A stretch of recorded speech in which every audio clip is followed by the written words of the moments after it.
Léal Métro, premier fournisseur et livreur de produits frais et locaux aux restaurateurs partout en France, vous présente Sud Radio 10h-11h, Vergniaud fait le marché. Bonjour les amis, un bon dimanche à tous. J'espère que vous avez passé une bonne semaine. La mienne était bien remplie, vous allez le comprendre dans l'heure qui va suivre.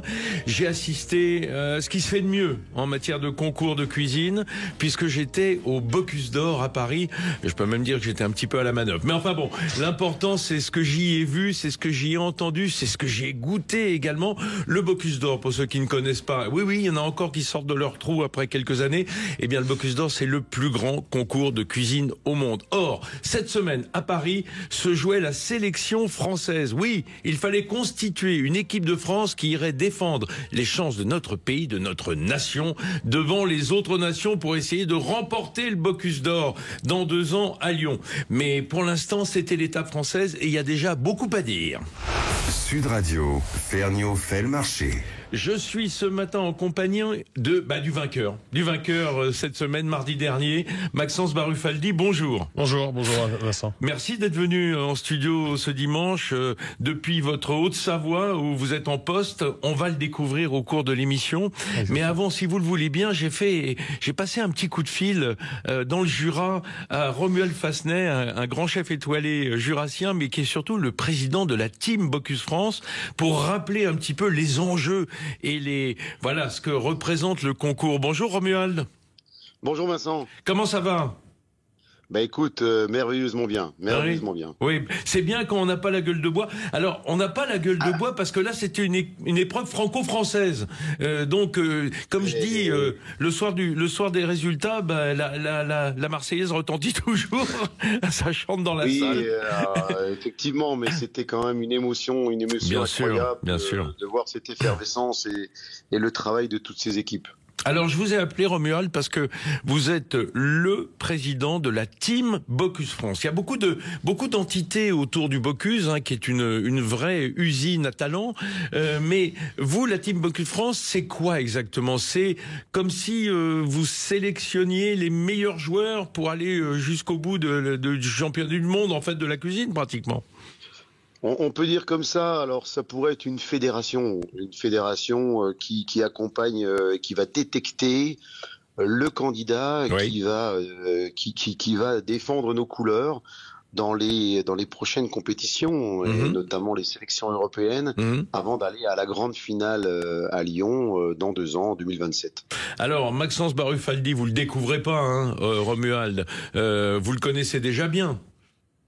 Oui, tout à fait. Et c'est ça le travail de la Team France, cette détection, ces rencontres, ces encouragements et le travail en amont pour leur rendre pas la vie plus facile, mais en tous les cas pour les accompagner dans leur préparation. C'est tout le travail de la Team France. Et il commence avant évidemment la sélection française, parce qu'hier il y avait 6 candidats avec 6 commis, parce qu'ils sont des équipes, commis, candidats et coach. On le découvrira tout à l'heure parce qu'on aura le coach de Maxence en ligne.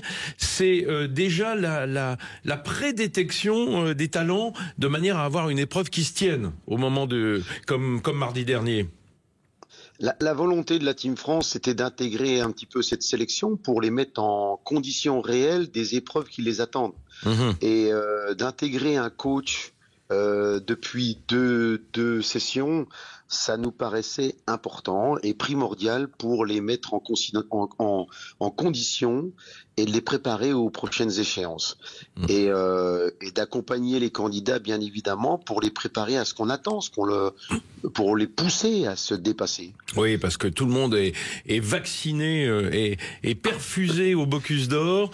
Toute cette famille de la cuisine autour du Bocuse d'Or, elle s'attend à avoir un petit génie, un petit Mbappé de la cuisine, qui marque des buts.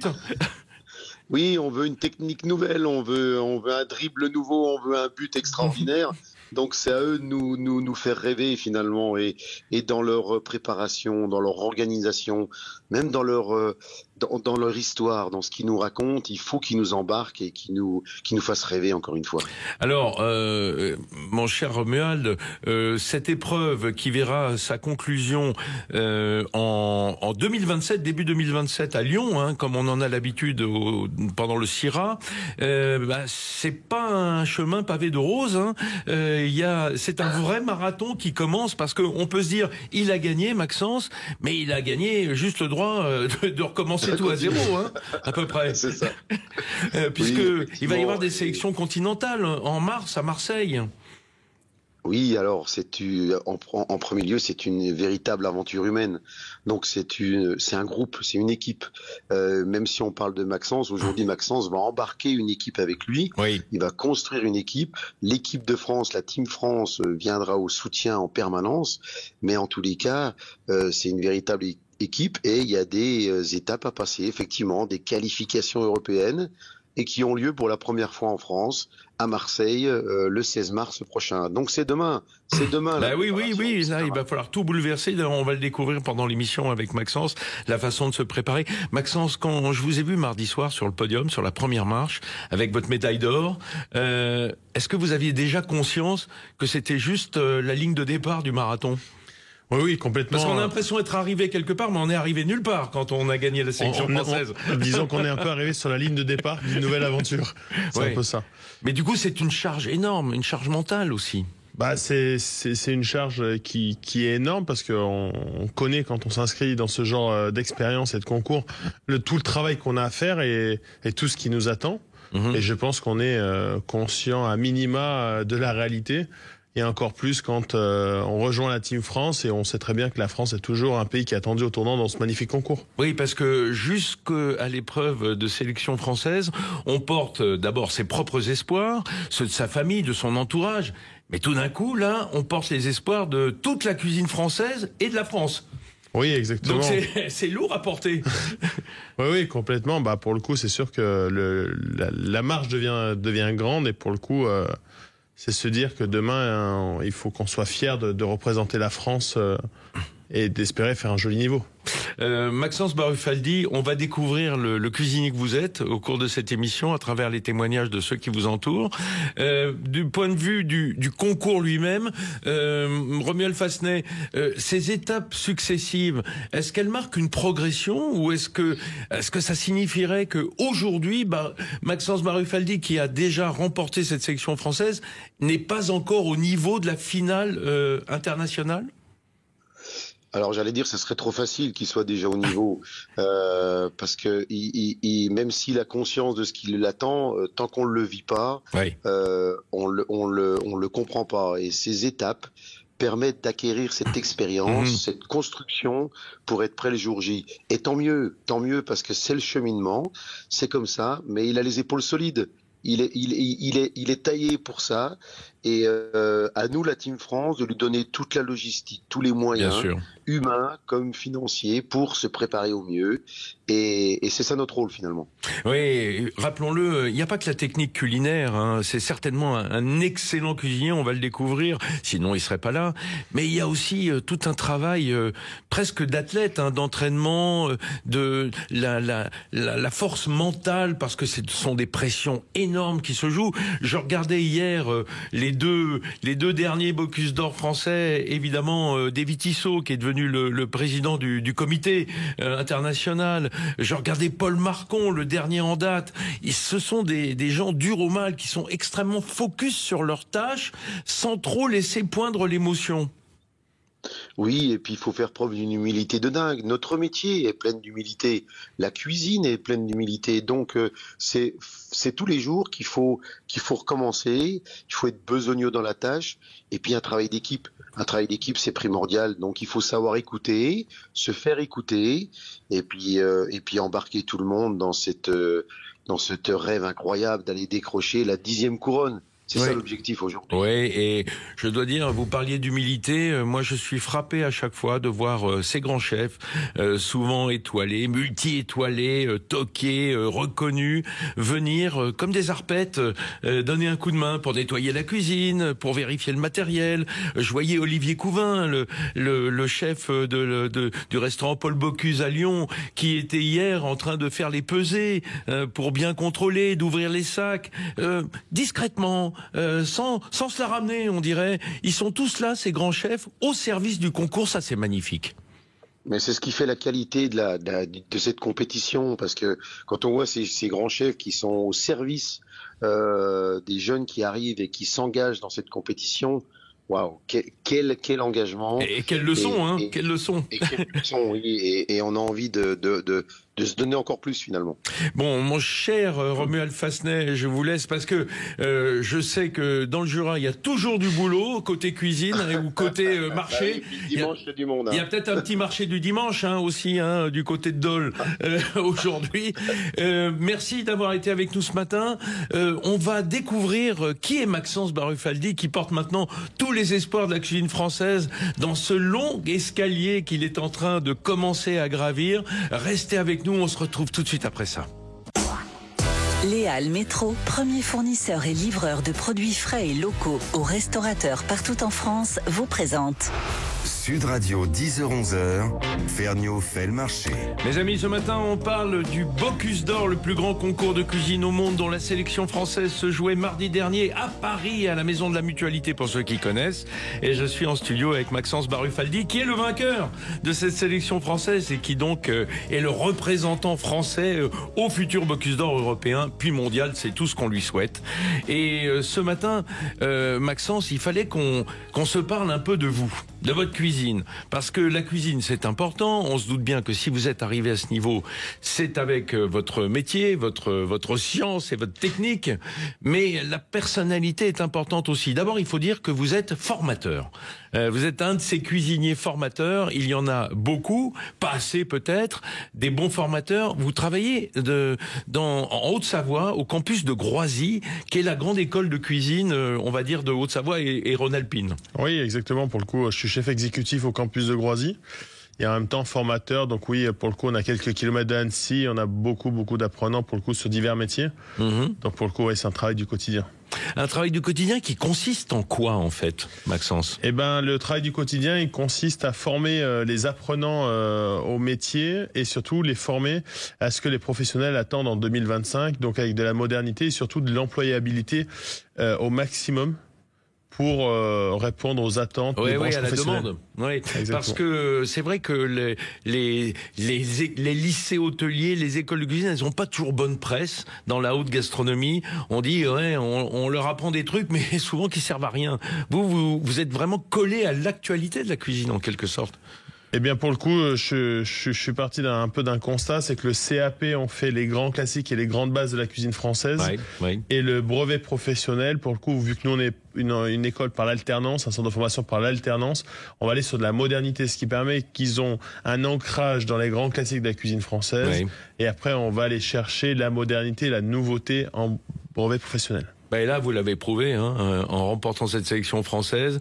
Vous avez séduit des chefs multi-étoilés. Ça veut dire que vous êtes à la page. Pas seulement un bon technicien, vous êtes à la page.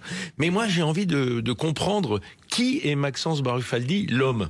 Parce que ça, c'est difficile de se jeter des fleurs soi-même. Je sais qu'il y a cette humilité inhérente au métier de cuisinier. Donc, j'ai passé un petit coup de fil à votre ex-directeur, à Arnaud Goblet, qui est avec nous en ligne. Bonjour Arnaud. Bonjour Vincent, bonjour Maître. Salut Arnaud. Arnaud, vous avez passé quelques années avec Maxence Barufaldi sous vos ordres. Alors, quel homme est Maxence ? Je parle pas du chef. Le chef, on le découvre évidemment par l'excellence de son travail hier. On va en reparler avec son coach dans une seconde, qu'on a au téléphone également. Mais qui est Maxence Barufaldi ? Parce que il faut avoir la tête froide et les idées bien en place pour aller au bout du Bocuse d'Or. Ah, ça c'est certain, Maxence et moi, c'est une rencontre, un dîner où je l'ai fait vivre au campus, et où on avait fait un peu le deal, et c'est un peu la consécration aujourd'hui pour lui, et c'est top. Maxence, c'est un passionné. On l'appelle un peu le Wikipédia de la cuisine, des produits. Ouais, j'aime bien l'idée. Il s'intéresse à tout, en fait. C'est une connaissance encyclopédique, vous voulez dire, il va chercher tout ce qu'il ne sait pas et il veut s'en nourrir? Il se nourrit constamment de ce qui se passe dans son métier, il est jeune, il est vraiment passionné, il est toujours à l'affût des nouveaux produits, des nouvelles techniques. Ce que j'aime en lui, c'est qu'il aime la cuisine de cuisinier aussi. Oui. Pas la cuisine uniquement instagrammable, la cuisine qui a du goût, avec de la technique, avec de la passion et... il nous a un peu fait partager sa passion et pour les jeunes, c'est juste extraordinaire. Alors, je veux pas prêcher pour ma paroisse, mais je vous signale que sur Instagram, il y a aussi de la cuisine qui a du goût, hein, même si elle est simple. Oui, non, mais si on fait un peu gaffe, il y a beaucoup de conneries, c'est vrai, mais plus sur TikTok que sur Instagram. Hein, je tiens à dire, il y a quand même une certaine tenue. Arnaud. Et vous avez vu mûrir en lui cette envie de compétition du Bocuse d'Or? Je crois qu'il l'a en lui depuis longtemps. En fait, on avait pris un engagement mutuel, Maxence et moi. Quand il est arrivé au campus, lui allait élever le niveau et répondre aux besoins des professionnels dans l'apprentissage. Ouais. Et puis nous, on allait essayer avec nos partenaires, avec Savec, avec Enodis, avec le groupe Odyssée, de lui mettre un box à disposition, de lui mettre les conditions pour qu'il réussisse. Mais je crois qu'il a ce Bocuse d'Or et... ce rêve de représenter la France, il l'a en lui depuis qu'il a commencé la cuisine. Ça tombe bien, hein, c'est ce qu'on attend d'un cuisinier comme Maxence. Évidemment, comme le disait tout à l'heure Romuald Fassenet dans le premier quart d'heure, depuis 2 éditions, on a adjoint un coach attitré.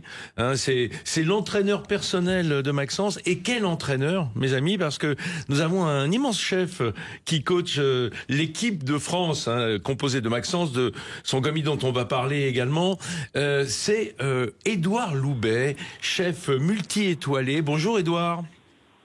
Bonjour.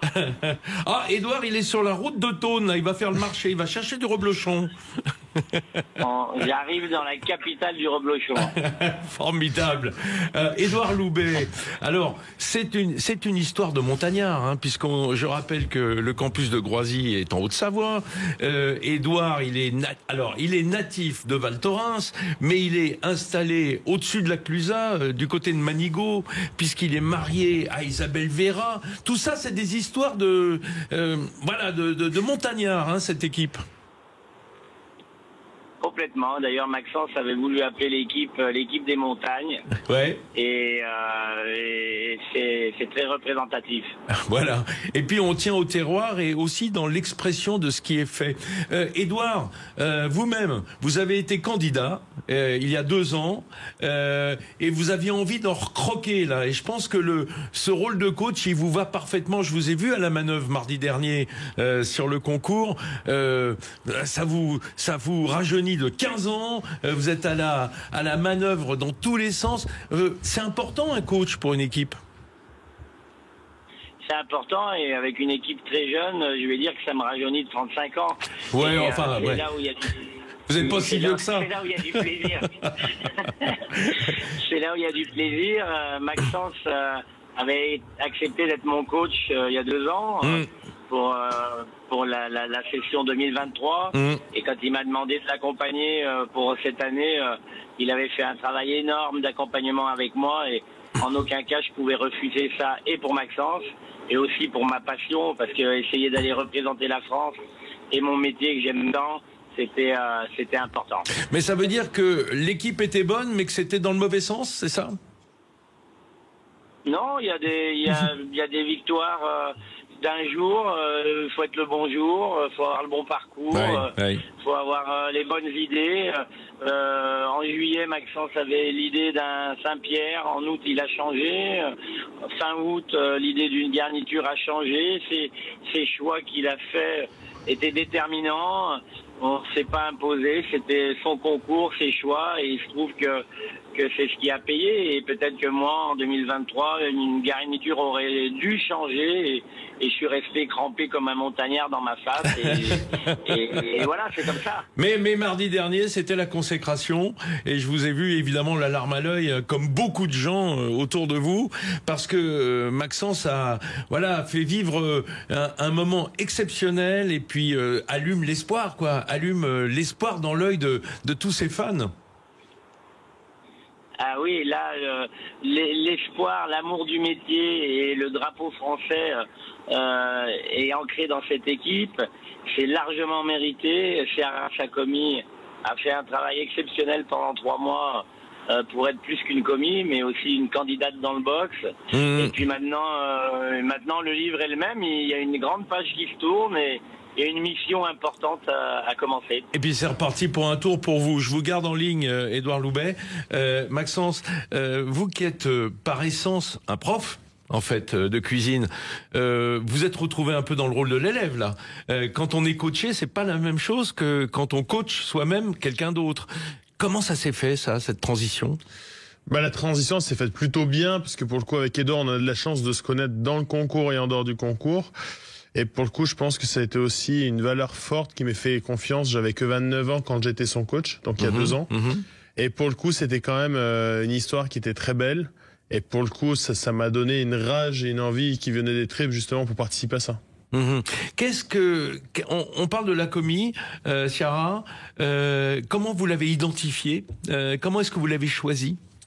Eh bien, déjà, premièrement, c'est surtout que Chiara, elle est toute jeune. Elle a 17 ans. Elle aura 18 ans mardi. Pour le coup, Chiara, j'ai de la chance, c'est qu'on a plus de 330 cuisiniers en formation au campus de Groisy. Oui, il y avait le choix, justement. C'est pas facile. Donc, pour le coup, j'avais un choix et un panier bien garni. Et pour le coup, il a fallu trouver un peu chaussure à son pied. Et le but étant, c'est que déjà, j'avais fait une sélection de 10. De les 10, je suis passé à 5, de 5 à 3, de 3 à 2 et de 2 à 1. Et pour le coup, je cherchais des valeurs qui, pour moi, c'était une personne qui représentait les valeurs de la cuisine, comment je le pense. Quelqu'un qui avait envie de se battre pour se dire je vais aller direction le drapeau.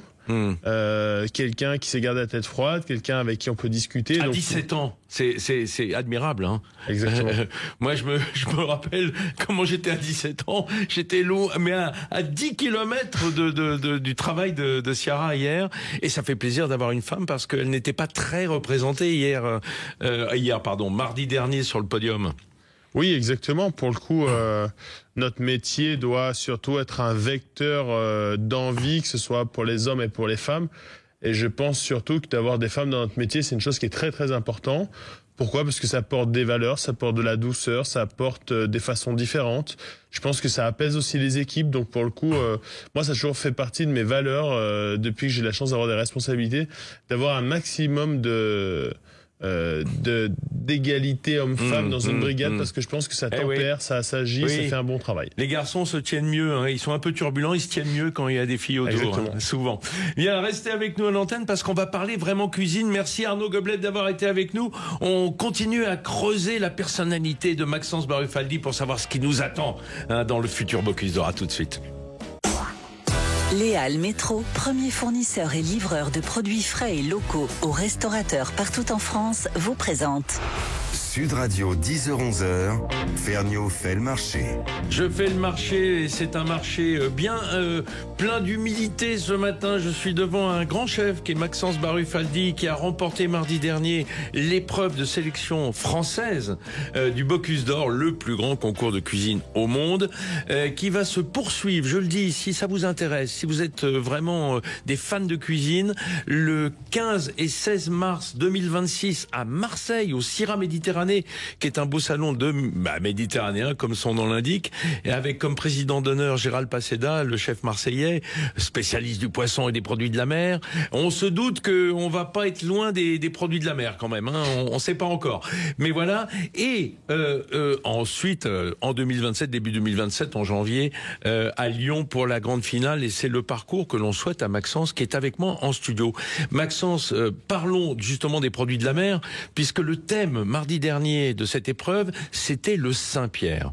Alors, je tiens à dire que les Saint-Pierre qui vous ont été livrés par métro étaient splendides, 1,8 kg, 2 kg, des belles pièces qu'on voit pas souvent d'ailleurs sur les étals de poissonniers, hein, parce que généralement les restaurateurs les raflent avant.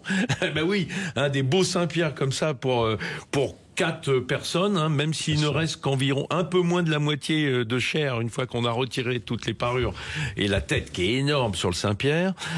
Quand vous avez eu le thème, quelles ont été vos premières pensées ?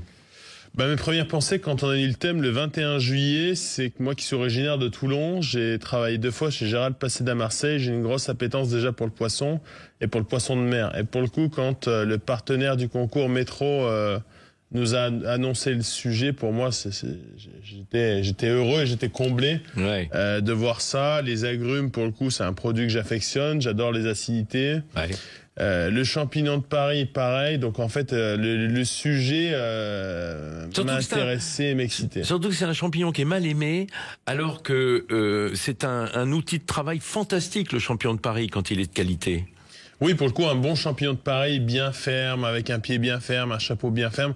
Pour le coup, cru, cuit, c'est juste une quintessence qui est énorme et qui, malheureusement, je trouve, qui est bien trop souvent malmenée comparé à la quintessence qu'on peut avoir. Bah oui, c'est un peu la pomme de terre du champignon, quoi. Hein. C'est-à-dire, on peut tout lui faire à partir du moment où il est de qualité à l'origine. Exactement. Alors, Édouard Loubet, depuis Thônes, ce matin de marché, Édouard Loubet, quand vous avez vu que c'était un Saint-Pierre, vous êtes dit qu'est-ce que c'est que ça, j'imagine, hein, quand on passe dans sa vie de Val Thorens à Mégève à Manigot, on voit pas beaucoup de Saint-Pierre. Je plaisante parce que vous avez gagné 2 étoiles à Lourmarin dans le Luberon, donc le poisson de mer, ça faisait partie évidemment de votre panoplie. Ah oui, j'ai travaillé énormément à la mer et encore plus le Saint-Pierre parce qu'en tant qu'amoureux des gibiers, pour moi, le Saint-Pierre c'est le gibier de la mer. Ah, c'est beau ça. C'est beau ça. Amoureux, il y a une odeur dans le Saint-Pierre qui est assez incroyable. On était dans la voiture avec Maxence, tout de suite je lui dis moi j'adore le Saint-Pierre avec des cardons et des pieds de cochon. Et lui il rebondit avec d'autres choses et je crois que en 20 minutes de voiture on avait refait le monde autour du Saint-Pierre et c'était magique, c'était génial parce qu'en fait quand on nous donne la chance d'avoir à imaginer une recette, il y a des multitudes de points de repère qui viennent se télescoper dans nos mémoires et fusent énormément d'idées, énormément de recettes. Puis après, il faut être sérieux. Il a fallu choisir. Quelque chose. Il a fallu choisir. Et voilà. Et d'ailleurs, il y a eu un choix de fait et qui a avancé. C'était beau, c'était bon. Il y avait des belles cuissons, c'était nacré. Mais il y avait quand même la France qui était demandeur de produits peu travaillés, de produits respectés, de produits... Le goût du produit, quoi. Le goût du produit. Retrouver le produit. Et donc là, Maxence a pris le choix de partir suite à un conseil de chef, je laisserai Maxence en parler, et sur un poisson entièrement non reconstitué, non travaillé, et c'est magnifique ce qu'il a fait. Alors, et très goûteux. Maxence, racontez-nous, parce que on a dépassé la moitié de l'émission, on ne sait toujours pas quel était ce plat de Saint-Pierre qui vous a permis d'accéder à la première marche du podium. Eh bien, pour le coup, le Saint-Pierre, déjà, mes premiers remerciements vont à Olivier Nasty, qui est à Kaisersberg en Alsace, qui, pour le coup, nous a accueillis. Qui travaille plutôt sur les tourtes de gibier en ce moment, que sur le poisson, mais bon. Dans cette magnifique maison, et qui, pour le coup, nous a conseillé. On était parti sur une idée de Saint-Pierre à la base. Et en fait, on a rebroussé chemin sur notre idée de base, et on est parti sur une réflexion d'Olivier qui était élégante, qui était épurée, et qui, pour le coup, j'étais subjugué assez rapidement. Donc après, il faut se l'appartenir, il faut le mettre comme on le ressent, il faut se le coller à la peau, il faut surtout se le personnaliser. Donc pour le coup, quand on lève nos filets de Saint-Pierre, on connaît bien que dans le Saint-Pierre, on a 3 filets. Donc la partie supérieure, le dos, quoi. Le dos, la partie dorsale, on l'a gardée assez droite pour le coup, pour avoir un arrondi. Et pour le coup, ne pas avoir quelque chose de carré ou trop rond. Le filet du milieu avec lequel on a fait nos bonbons de l'amuse-bouche qu'on devait réaliser, donc 24 pièces. Et après, pour le coup, avec les ventres, on a réalisé le très peu de farce qu'on a mis sur la base, mais qui était une farce qui était plutôt condimentée, qui était relevée avec les algues de Jean-Marie Pédron, qui fait partie du Collège culinaire de France, des citrons confits. Voilà, plein de choses qui permettaient de mettre en valeur, exaucer, remonter le goût, et qui, pour le coup, n'allaient pas dénaturer le Saint-Pierre. Mais pour le coup, c'était le respect du produit originel. On entendait Édouard Loubet nous dire tout à l'heure, c'est un peu le gibier de la mer, il y a un goût particulier à ce poisson. L'idée, c'était que l'on retrouve le goût du poisson lui-même, comme vous disiez, exhausteur de goût, c'est-à-dire pousser sur le goût, mais le goût du poisson. Oui, pour le coup, il y a une idée très intelligente à force de réflexion et de discussion avec Olivier Nasty. C'était vraiment en plein milieu de mes filets de venir le larder, comme on peut larder de gras une pièce de viande, une pièce de gibier, mais de venir le larder de thon rouge fumé maturé, d'une belle charcuterie de poisson, et qui est pour coup ce côté essence marin, maturé, fumé. Pour le coup, ça a relevé et ça a bien accompagné le Saint-Pierre. Pour le coup, on l'a relevé, mais on a fait attention de surtout pas l'alourdir. Alors, il y a deux plats. Il y a ce thème plateau qui était le Saint-Pierre, évidemment. Et vous aviez aussi les amuse-bouches. La mise en bouche, qu'est-ce que c'était votre mise en bouche alors? Eh bien, la mise-bouche, donc avec le filet du milieu, on l'escalopait, on l'ouvrait en deux avec des citrons confits. Le sujet était Saint-Pierre et agrumes. Donc, pour le coup, on avait une sauce de base. Pour laisser la réflexion à tout le monde, c'est un peu un dérivé d'une mayonnaise sur la réflexion d'une maltaise, une grande sauce qu'on connaît bien, sur la base d'agrumes. C'est un peu un beurre blanc à l'orange, on peut dire. Exactement, c'est un peu comme un beurre blanc à l'orange, sauf que là on est parti sur un dérivé de mayonnaise, mais avec les mêmes entités, avec dedans des textures, avec du citron caviar, avec du céleri branche, de la ciboulette pour apporter de l'acidité, voilà, de l'astringence avec une fermentation de yuzu avec un miso dedans qui vient relever, notre bonbon de Saint-Pierre qui est entouré pour le coup d'une mousse d'agrumes tout autour, et pour le coup avec sur le dessus une poudre d'orange et de gingembre qui vient vivifier et relever tout ça. Et pour le coup, voilà, ce travail avec de l'algue, de l'agrume, du Saint-Pierre, pour le coup, c'était trouver l'équilibre sans dénaturer et sans prendre le dessus sur aucun ingrédient, parce que pour le coup, il fallait que tout soit lisible. Bah oui, et rien que d'en entendre parler, j'en ai envie à nouveau, cher Maxence. Édouard Loubet, puisque vous êtes en voiture à côté de votre femme, je crois, vous l'avez prévenu que vous êtes reparti pour un tour, là, jusqu'en 2027, que vous allez pas être beaucoup à la maison? Ouais, elle a compris. Elle a compris, malheureusement. On se parle pas beaucoup. Dans l'aventure. Non, parce que il faut le dire, l'aventure commence aujourd'hui. Maintenant, vous êtes le coach de l'équipe de France, hein, plus seulement de Maxence, et ça va jusqu'à la finale à Lyon, janvier 2027, hein, 1 an et demi, où vous allez être, je veux dire, des jours up, des jours down, des questionnements, des réponses. Ça va bouger énormément d'ici là, non? Ça va bouger énormément, mais il suffit d'exclure les jours down et tout est dedans et puis il n'y a qu'un chemin à suivre, donc il n'y a aucun souci pour ça. Et là, je vous reconnais bien, c'est ce que dit de vous votre copain d'apprentissage Emmanuel Renaud, le chef de Megève. Il dit c'est un sanglier, hein. Il va tout droit et quand il a une idée, il fonce. Bon c'est tout ce qu'on attend d'un coach, hein, surtout qu'il n'ait pas des questionnements, mais des réponses. Hein, je pense que c'est ça, Maxence, hein, le secret d'un coach, c'est de dire on peut toujours s'y référer, on suit la ligne. Exactement, pour le coup, c'est un peu le chef d'orchestre. C'est lui qui a les chronos, c'est lui qui a les phases, et pour le coup c'est lui qui donne le métronome, et pour le coup qui donne la gestion du temps. Et vous, Maxence, est-ce que le campus de Groisy, où vous êtes extrêmement investi, va vous laisser le temps de préparer dignement ces épreuves, ou est-ce que vous ne dormez plus à partir d'aujourd'hui? Eh bien, pour le coup, on va avoir une réunion dans quelques jours, bientôt quelques heures, pour le coup, pour préparer ça, pour faire une passation avec un employé, pour le coup, pour que ça se passe au mieux, parce que pour le coup, la formation, c'est important. On peut pas laisser les jeunes comme ça avec un programme vide. Donc, pour le coup, ce sera important de faire une passation, et c'est surtout de conserver le même niveau, et en même temps de pouvoir s'entraîner.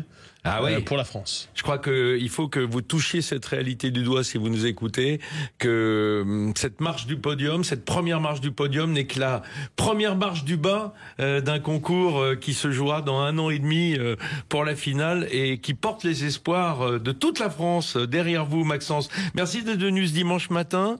Vous pourrez rester à l'écoute, parce qu'on va avoir un autre formateur dans le dernier quart d'heure qui est consacré à la recette, parce que la veille du Bocuse d'Or se jouait la sélection française française de la Coupe du Monde de pâtisserie. Et je sais que ça vous plaît d'avoir une recette de gâteau au chocolat. Alors j'ai appelé Monsieur Chocolat. Restez, c'est tout de suite après ça. Léal Métro, premier fournisseur et livreur de produits frais et locaux aux restaurateurs partout en France, vous présente Sud Radio 10h-11h, Ferniaud fait le marché. Mes amis, je vous ai fait une promesse avant la pub, je vais la tenir. Vous allez pouvoir avoir la recette du meilleur gâteau au chocolat du moment. Je dis pas que c'est le meilleur du monde. Généralement, il y a celui de votre maman, votre grand-mère qui est forcément meilleur. Ça, on ne se refait pas avec le gâteau au chocolat. Mais là, j'ai quand même du très lourd à vous proposer puisque je suis en ligne avec le vainqueur de l'épreuve chocolat de la Coupe du Monde de pâtisserie sélection de la France qui se tenait lundi dernier à Paris, juste avant le Bocuse d'Or. J'ai avec moi ce matin Johan Palamara. Bonjour Johan. Bonjour. Alors, c'est extraordinaire parce qu'on avait, il y a quelques minutes, Maxence Barufaldi qui a été sélectionné, qui a gagné l'épreuve du Bocuse d'Or France. Vous avez quelque chose en commun. Vous êtes tous les deux des formateurs. On s'attend à voir des chefs de restauration indépendante, de la haute gastronomie, ou des chefs de grands restaurants, ou de grandes pâtisseries. Et vous êtes tous les deux des formateurs. C'est extraordinaire. C'est une victoire de la formation cette année. Ben exactement, et je pense que c'est important aussi de ne pas oublier en fait toutes ces valeurs de transmission, parce que nous on nous a transmis des valeurs, savoir, et c'est à notre tour de les transmettre également aux jeunes apprenants et aux futurs apprenants et aux futurs grands chefs pâtissiers, on l'espère. Ça veut dire surtout que la profession de professeur de cuisine et de pâtisserie est au sommet de la gastronomie française. C'est-à-dire devant des chefs même étoilés ou des chefs reconnus de votre profession, ce sont les formateurs qui ont arraché la première place, preuve que le niveau est très haut dans les écoles de cuisine et de pâtisserie. Ben en tout cas, on essaye aussi nous de faire du mieux qu'on peut pour les jeunes, et je pense que si on le fait, c'est parce que justement on est passionné, et si on en arrive jusque là, c'est parce qu'on est passionné. Alors vous êtes prof au Beausset, là où vous avez fait votre apprentissage d'ailleurs, et au Beausset, alors pour ceux qui ne connaissent pas, on est dans le Var, on est au-dessus de la Cadière d'Azur, on est juste à côté du Castelet, le Castelet où le chef Fabien Ferret a 3 étoiles à la table du Castelet. D'ailleurs, vous savez quoi? On va saluer vos collègues Loïc Colliot et Rémi Barbagelata, qui sont les 2 pâtissiers du Castelet. C'est les voisins. Là aussi, il y a de l'excellence en pâtisserie. Exactement. Je connais très bien le travail de Monsieur Colliot, et c'est vraiment exceptionnel. Voilà. Et voilà. Alors, on est donc dans le Var, et moi, tout de suite, d'abord, vous êtes Marseillais, vous êtes du coin, j'avais envie d'avoir votre recette de gâteau au chocolat. Alors, pas les merveilles que vous avez produites avec ces petits pianos, et surtout votre pièce artistique de Ray Charles au piano, puisque tout le thème était jazz pour ce qui était de l'épreuve chocolat. Et j'ai envie que vous me donniez la recette de votre gâteau à vous, celui de Johan enfant, celui que peut-être votre mère ou votre grand-mère. On a tous un gâteau au chocolat dans la tête, non? Mais bien sûr, tout à fait. Mais moi, je me souviens, au moins un dimanche sur 2, avec ma maman, l'après-midi, on faisait un gâteau. J'essayais toujours de me mettre avec elle, et j'adorais ça. J'adorais avoir les mains dans la pâte. J'adorais ça. Et en fait, c'était un espèce de petit fondant un peu mi-cuit au chocolat, mais vraiment une recette simple. Alors, je vous donnerai quelques petites précisions et quelques petits conseils que j'ai rajoutés moi, évidemment, sans bien sûr dénaturer le travail de ma maman, pour que vous puissiez le faire facilement à la maison. Alors, Johan, d'abord, il faut le dire, partenaire majeur de la Coupe du Monde pâtisserie, Valrhona était présent, et vous avez accès à des couvertures Valrhona d'une extrême qualité. Ce n'est pas le cas de tout le monde. Généralement, on prend du chocolat de cuisine, ce qu'on trouve dans la distribution. Quel est le conseil à donner quand on achète du chocolat? Qu'est-ce qu'on regarde? Alors, déjà, ce qui va être important, c'est par rapport à vos goûts. C'est-à-dire qu'en termes de pourcentage de masse cacao, si vous allez choisir un chocolat avec une forte valeur cacaotée, par exemple 70% ou 80%, après, c'est vraiment au goût de chacun.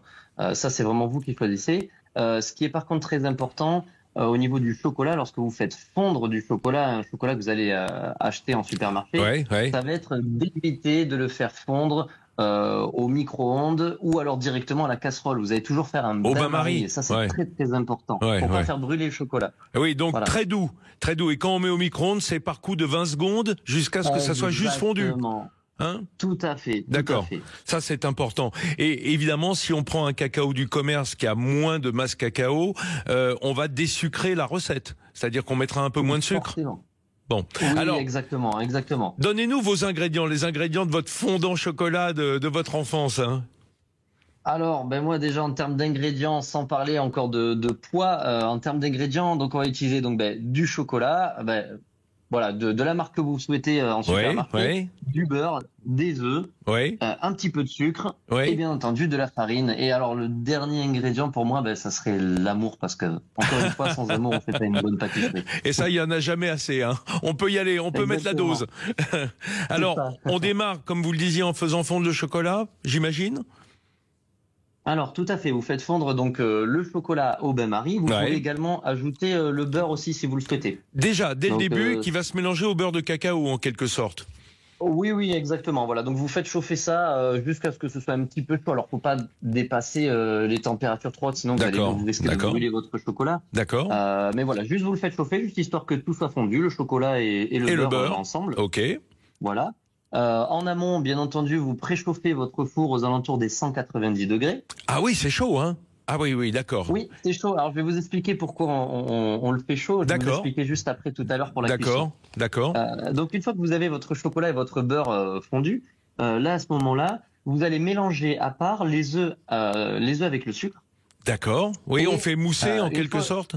Voilà, au fouet. Exactement. On va faire légèrement mousser. On n'est pas obligé de faire monter. Hein. On n'est pas obligé de trop travailler avec le fouet parce que après ça dépend de la légèreté que vous souhaitez avoir. D'accord. Et voilà, vous mélangez vos œufs avec vos sucres et ensuite vous allez rajouter la farine petit à petit. Alors préalablement tamiser la farine au moins comme ça évite aussi un petit peu les grumeaux. Une fois que vous avez mélangé votre farine avec vos œufs et votre sucre, là vous allez ajouter votre beurre et votre chocolat qui sont chauds. D'accord, ça veut dire qu'on incorpore tout. Est-ce que c'est pas plus simple de verser les œufs en filet dans un puits de farine? Non, vous préférez vous mettre la farine petit à petit dans les œufs?